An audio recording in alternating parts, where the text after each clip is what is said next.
So I'll be showing you how you can display the full screen album art on the lock screen of your iPhone.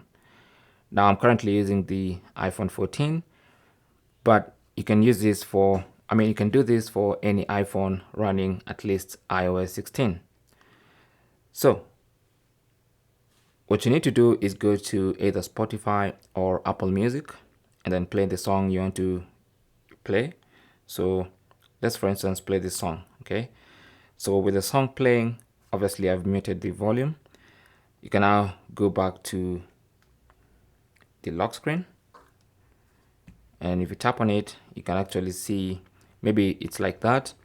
And when you want to see the full screen album art, all you have to do is tap on the album art icon. Just tap on it once, and that's going to display for you in full screen on your lock screen.